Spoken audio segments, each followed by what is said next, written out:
Hello everyone. मेरा नाम है डॉक्टर ईशा गंभीर और मैं हूँ IVF consultant Neelkanth IVF Jaipur में। आज मैं आपसे एक टॉपिक डिस्कस करूंगी, क्या मेल भी रिस्पॉन्सिबल हो सकते हैं इनफर्टिलिटी के, और अगर मेल इनफर्टिलिटी है तो ऐसे में हम क्या कर सकते हैं, और अगर निल स्पर्म है किसी मेल के वीर्य में तो उस केस में भी हम क्या कर सकते हैं। इन सब बातों के बारे में आज हम जानेंगे। देखिए, अभी भी हमारी सोसाइटी में कुछ लोग ऐसे हैं, कुछ ऐसे कल्चरल बैकग्राउंड्स हैं जहाँ पे ऐसा माना जाता है कि मेल रिस्पॉन्सिबल नहीं हो सकते इनफर्टिलिटी के लिए, यानी निसंतानता के लिए। जबकि स्टडीज में ये पाया गया है कि 1/3 जो कपल्स है उसमें मेल इनफर्टिलिटी एक मुख्य कारण होता है निसंतानता का।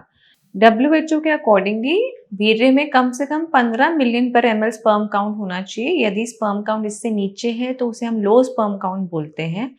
और अगर मेल्स में जो इनफर्टिलिटी है उसके कोई लक्षण नहीं होते, लेकिन अगर कोई कपल आता है तो हम उसको वीर्य की जांच करने के लिए बोलते हैं, जिसमें हम मेल्स के जो स्पर्म्स की गतिशीलता, उनके काउंट और उनकी मोर्फोलॉजी, मुख्य रूप से ये सब चेक करते हैं।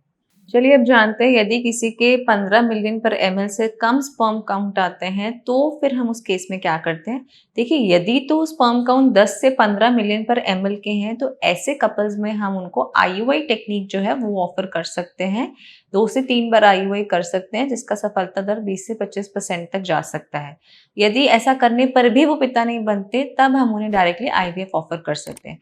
पर यदि किसी मेल की स्पर्म काउंट 10 मिलियन पर ml से भी कम है तो हम उन्हें डायरेक्टली IVF ऑफर करते हैं, और अगर किसी के स्पर्म काउंट बहुत ज़्यादा कम है तो हम उनको डायरेक्टली ICSI ऑफर करते हैं। मेल इनफर्टिलिटी के कुछ केसेस में निल स्पर्म काउंट भी आता है, यानी कि बिल्कुल जीरो स्पर्म काउंट भी आता है, और ऐसे मेल्स बहुत ज़्यादा घबरा जाते हैं। उन्हें नहीं समझ आता कि वो अपने स्पर्म से पिता बन सकते हैं कि नहीं। इसका आंसर है, कुछ केसेस में अगर हम टेस्टिकुलर बायोप्सी करते हैं और हमें स्पर्म्स मिलते हैं तो इन केसेस में भी ऐसे जो मेल्स हैं वो अपने ही स्पर्म से पिता बन सकते हैं।